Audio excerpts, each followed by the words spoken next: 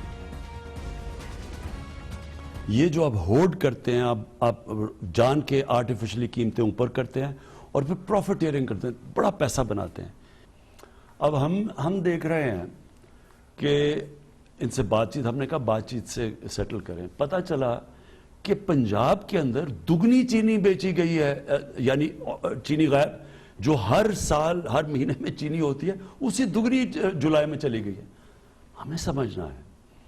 پھر آج جب انویسٹیگیشن کر رہے ہیں اور ابھی انویسٹیگیشن جاری ہے، پتہ چلا چینی سندھ جا رہی ہے. سندھ میں تو خود شوگر ملز ہے، تو ادھر کیسے چینی جا رہی ہے پنجاب سے؟ ہماری یہ خیال یہ ہے کہ ان کو پتہ ہے کہ اب ہم ان کے پیچھے جانے لگے ہیں، ان کے جو سٹاکس کے اوپر یہ اب ہولڈنگ کر رہے ہیں جا کے سندھ کے اندر، کیونکہ ہماری گورنمنٹ وہاں نہیں ہے. اس کے اوپر بھی اب پورا ہم کر رہے ہیں اور اس کے اوپر بھی ایکشن ہے. جو کچھ بھی ہوا ہے غیر معمولی ہوا ہے اور بہت ہی سیریس معاملہ ہے، کیونکہ پچھلے 8 مہینوں میں چینی کی قیمتوں میں تقریباً 50% اضافہ ہوا ہے. یہ وہ زمانہ ہے جب یہ چینی کمیشن کے حوالے سے حکومت حرکت میں آئی تھی اور قیمت 74 سے 110 روپے جا پہنچی. دوسری جانب پاکستان میں چینی کاروبار کا 20% حصہ رکھنے والے جہانگیر خان ترین نے ہمارے ساتھ اپنے تفصیلی انٹرویو میں اس موقف کا اظہار کیا تھا کہ قیمت میں اضافے کی وجہ ذخیرہ اندوزی نہیں بلکہ حکومت کا وقت پر چینی درآمد کرنے سے انکار تھا. چینی کی پرائس کیوں بڑھی ہے؟ کیونکہ مارکیٹ میں ایک تاثر ہے کہ چینی شارٹ ہے. 3 مہینے پہلے یہی تاثر تھا. اس وقت حکومت کو چاہیے تھا کہ 5 لاکھ ٹن چینی فوری طور پہ امپورٹ کرتی اور مارکیٹ کو جب پتہ چلتا ہے کہ 5 لاکھ ٹن چینی آ رہی ہے مارکیٹ کبھی نہ پڑتی. پچھلے 2.5 مہینے میں سب سے زیادہ لفٹنگ پنجاب میں شوگر کی ہوئی ہے. حیران کن لفٹنگ ہوئی ہے. کسی کو سمجھ نہیں آ رہی اتنی لفٹنگ کہاں سے ہو گئی. چینی کی قیمت پھر بھی بڑھ رہی ہے.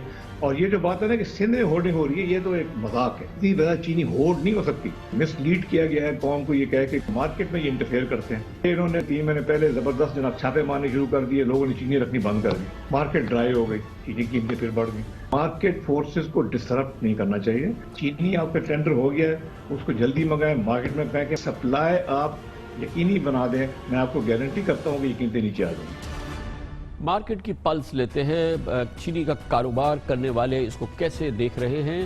ایک بار پھر ہمیں جوائن کریں ماہر اجناس امور انیس مجید. بہت بہت شکریہ انیس مجید صاحب. پوری تفصیل آپ نے دیکھی. وزیر اعظم سے بڑی تفصیلی ہماری گفتگو ہوئی اور پھر جہانگیر خان ترین صاحب کے ساتھ بھی بڑی تفصیلی گفتگو ہوئی ہے. جو بھی ہے پچھلے صرف 8 مہینے کے اندر 50% چینی کی قیمت جو بڑھی ہے یہ کوئی معمولی معاملات نہیں ہے. کوئی بہت ہی غیر معمولی اس میں موومنٹ ہوئی ہے، غیر معمولی کوئی ایکٹیویٹی ہوئی ہے جس کی وجہ سے یہ کچھ ہوا ہے. آپ کی اپنی معلومات کیا ہے؟ جی بسم اللہ الرحمن الرحیم.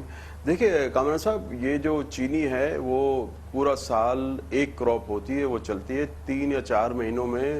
جو شوگر ملز ہیں وہ چینی پروڈیوس کر لیتے ہیں اور وہ پورا سال جو ہے وہ کنزیوم ہوتا رہتا ہے. اب وہ جو اس کا اسٹاکس یا تو شوگر مل میں ہوتا ہے یا اسٹاکس رکھتے ہیں، تو یہ ہر سال ہمیشہ اسی طرح ہوتا ہے. اور اس سال بھی یہی سلسلہ تھا، لیکن اس سال مال تو ابھی بھی اویلیبل ہے، مل رہا ہے جتنا چاہیے آپ کو، لیکن اس کے پرائسز زیادہ ہیں. تو یہ سب سے بڑی وجہ ہے کہ پرائسز حکومت کنٹرول نہیں کر سکی. ادروائز تو ساری چیزیں اسی طرح ہیں. اگر چیزیں کچھ شارٹ ہیں اور ہم سوچ رہے تھے کیا طریقہ ہوتا ہے پرائسز کو کنٹرول کرنے کا؟ یہ کیسے ہو سکتا ہے کہ بیچاری حکومت چاہے اور ہونے دے کہ ڈبل ہو جائے چینی کی قیمتیں؟ تو وہ کیا طریقہ تھا جو حکومت نے نہیں اپلائی کیا، اور آپ کہہ رہے ہیں کہ یہ حکومت کا کام تھا کہ چینی کی قیمتیں کنٹرول کرتی، اور یہ پھر کس کا کام ہے جس نے کس چینی کی قیمت کو ڈبل کر دیا؟ جی ہاں، یہ اصل میں ہوتا یہ ہے کہ جب مارکیٹ میں شارٹ سپلائی ہو یا لوگوں کو پتا ہو کہ شاید شارٹ سپلائی ہے، تو اس کا طریقہ یہ ہوتا ہے کہ اس کے ہمارے پاس اگر ذخائر ہوں تو ہم اس کو ریلیز کریں یا پھر اسے امپورٹ کیا جائے. تو امپورٹ کرنے کی پالیسی جو بنائی گئی ہے، ابھی بھی جو 3 لاکھ ٹن کا ٹینڈر ٹی سی پی کو نے ایشو کیا تھا، لیکن وہ اس کو ایکسیپٹ نہیں کیا کیونکہ ان کے پرائسز کافی ہائی تھے.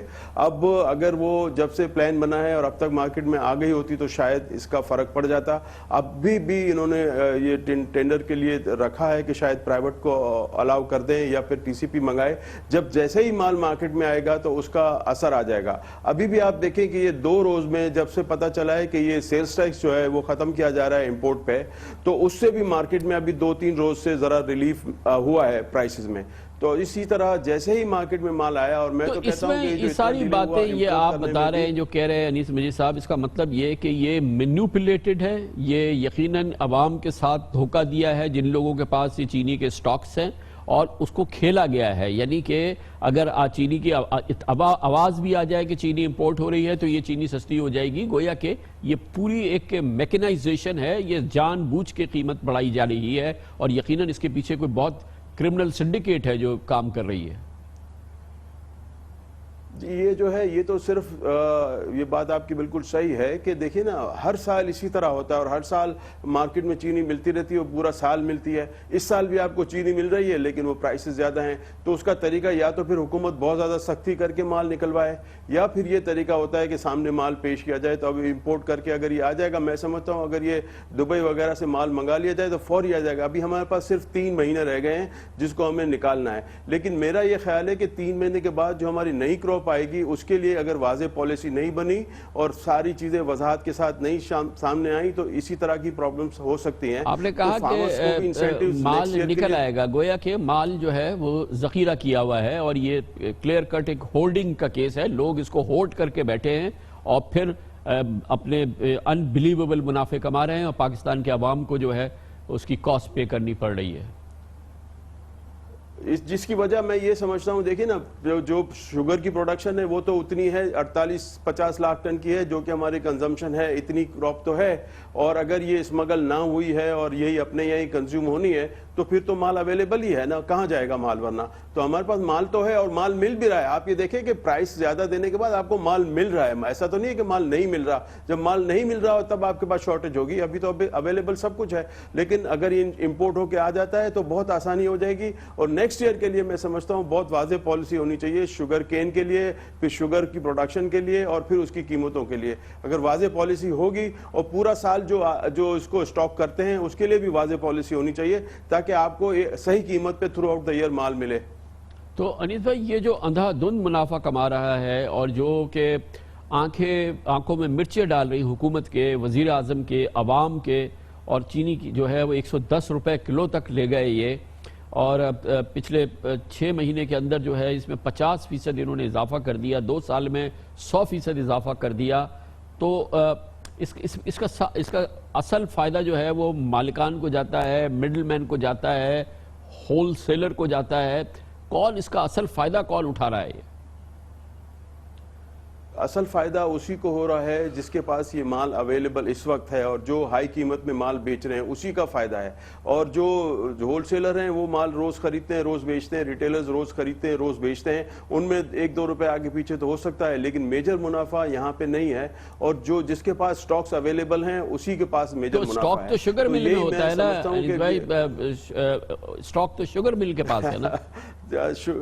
شوگر مل کے پاس بھی ہوتا ہے لیکن شوگر مل بھی بیچ کے رکھتے ہیں اور ایڈوانس میں بیچا ہوا ہوتا ہے, ان کے پاس بھی ہوتا ہے. یہی میں عرض کر رہا ہوں کہ جس کے پاس بھی اویلیبل ہے, شوگر ملرز کے پاس ہے, اسٹاکس کے پاس ہے, جو مال پڑا ہوا ہے وہ کم قیمت کا ہے اور ابھی ہائی پرائز میں بک رہا ہے. بہت بہت شکریہ انیس مجید صاحب ہمارے ساتھ موجود ہیں, ماہر ہیں غذائی اجناس امور کے, مارکیٹ کو بہت اچھی طرح سے سمجھتے ہیں اور جو کہ وزیر اعظم کا خیال ہے, جو حکومت کا خیال ہے, جو کہ ان کا الزام ہے, یہ پوری ایک گیم ہو رہی ہے, یہ ایک مافیا ہے جو کام کر رہی ہے. اب جس انداز سے قیمتوں کو اضافہ کیا گیا ہے یقیناً اس میں ذخیرہ اندوزی کا ایک بہت بڑا ہاتھ ہے اور یقیناً اسی وجہ سے باقاعدہ ان قیمتوں کو بڑھایا گیا ہے, باقاعدہ ایک سکیم کے تحت ان قیمتوں کو بڑھایا گیا ہے. حکومت کی نااہلی یہ رہی کہ اس نے وقت پہ فوری طور پہ چینی امپورٹ نہیں کی, اس پہ ٹیکسز ختم نہیں کیے اور اب بھی اس میں تساہل ہے جس کی وجہ سے معاملہ ہے. اور حکومت کہتی ہے کہ اس نے اس لیے نہیں کی, جیسے کہ انیس مجید کہہ رہے تھے کہ جو پروڈکشن ہوئی ہے وہ اتنی ہی پروڈکشن ہوئی ہے جتنی پاکستان کی ڈیمانڈ ہے, جتنی کنزمپشن ہوتی ہے, تو حکومت کرنے کی ضرورت ہے. ضرب مبادلہ کے ذخائر پہ اس سے دباؤ ہوتا ہے. یہ کھیل کھیلا گیا ہے پاکستانیوں کے ساتھ اور یقیناً کھلا کھیل ہوا ہے اور اس میں ذخیرہ اندوزی اور بہت بڑا کردار ہے جیسے کہ پرائم منسٹر عمران خان کہہ رہے تھے. کمرشل بریک, اس دوران آپ نیوز ہیڈ لائن دیکھیں جس کے بعد ہم اپنے پروگرام کے باقی حصے کے ساتھ واپس آتے ہیں.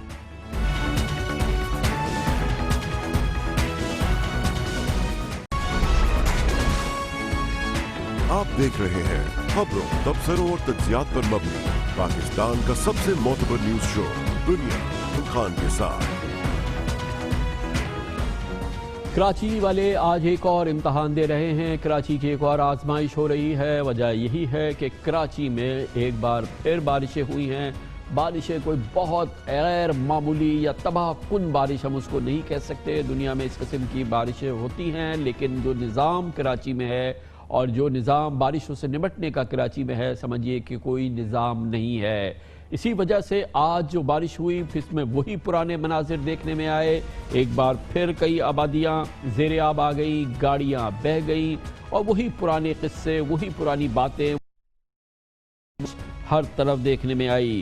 کئی علاقوں میں پانی کمر ہائٹ پہ جمع تھا, لوگ بمشکل تمام پیدل آگے بڑھ پا رہے تھے. اسی دوران دفاتر, بازاروں اور دکانوں اور رہائشی علاقوں میں اور کئی جگہوں پہ ان مقامات پر پانی بھر گیا. گلستان جوہر میں لینڈ سلائیڈنگ ہوئی اور اس کی وجہ سے 35 گاڑیاں جو وہاں پارک ہوئی ہوئی تھی وہ سب تباہ ہو گئیں.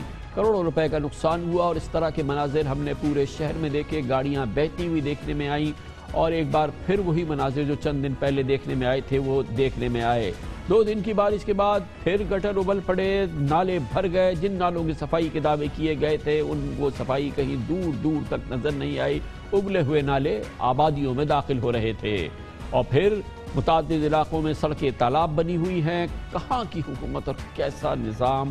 کراچی والوں کے لیے بارش کے مناظر دیکھنا اب واجب سا ہو گیا ہے اور یہ وہ شہر ہے جو کہ سندھ کے خزانے کے لیے 95% دیتا ہے, یعنی کہ جو پورے سندھ میں ٹیکسز جمع ہوتے ہیں وہ 95% کراچی سے جمع ہوتے ہیں.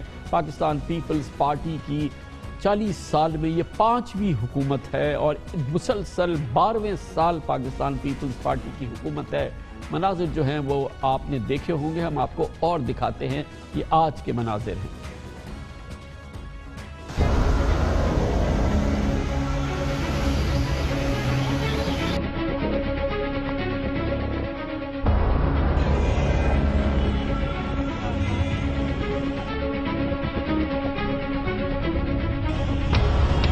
یہ حکمران جو بیٹھے ہیں نا کوئی کام کرنے والا نہیں ہے. پیپلز پارٹی ماشاءاللہ اس نے کبھی کوئی کام ہی نہیں کیا.